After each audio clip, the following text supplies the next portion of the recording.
Hi, hello, Hi, nice to meet nice to you. meet you. Hello. Nice to meet you both. Good to see you. Yeah, how are you?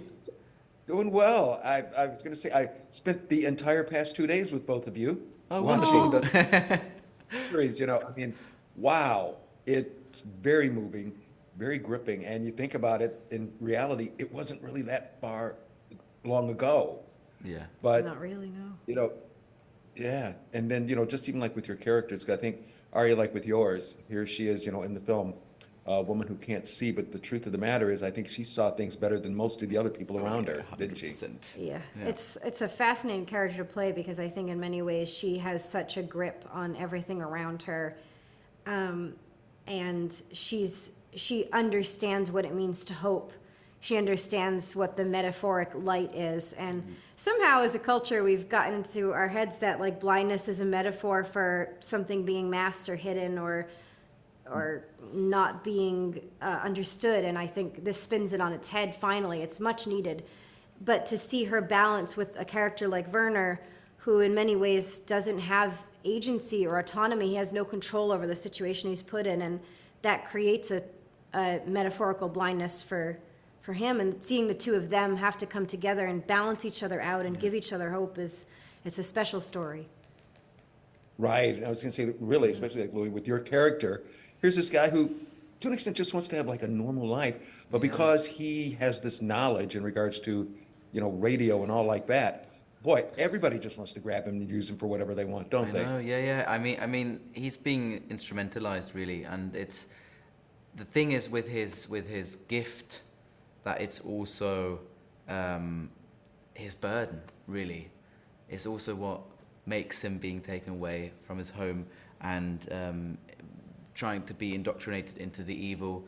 And I think what I thought was so beautiful about the character that he doesn't subscribe to, or tries not to subscribe to it, and he has such high morals and keeps on fighting for them, and then gets confused about them because he has to do some bad things but for the greater good. And that is just a whirlwind of emotions that was really, really fun to explore for me.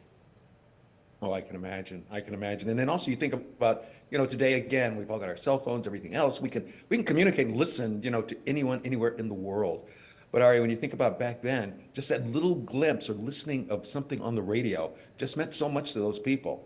Yeah. Yeah.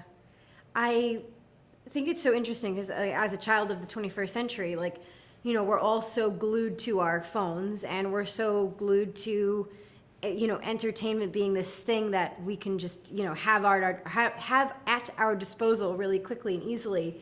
But for someone like Marie, this was really relatively new technology, and they were bound together by this invisible light, these radio waves. And I think, today we're still bound together by technology, like, something like social media that, yes, it does have its negatives, but it still brings us together with people who we might otherwise never get to meet, for better or for worse.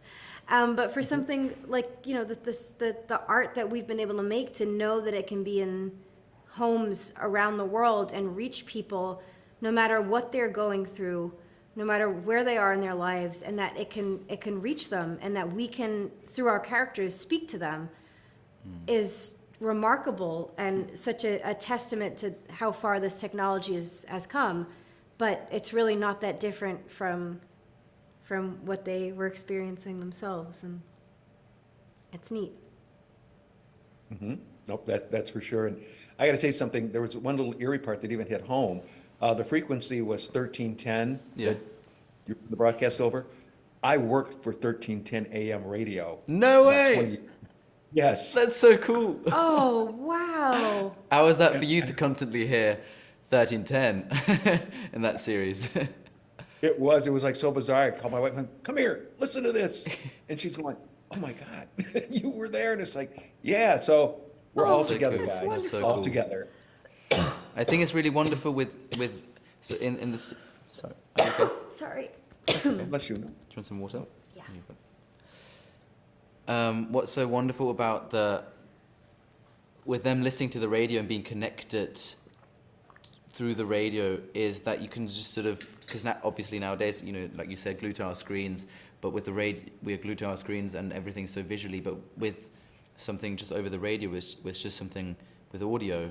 You create your own world, and it's endless, really. It really is endless. But I love that these two people meet in that endless world somewhere, that they find each other, and that's well, that sounds really cheesy, but I think it's quite beautiful. Fate brings them together, though. Yeah. All beautiful, but thank you both very, very much. Yeah, definitely theater of the mind. But thank you so much, and I look forward to watching this again. Yeah, thank Take you care. kindly. Thank you so Thank you. much. Have a good day. Bye. You too, my fellow 13 tenors. Bye bye.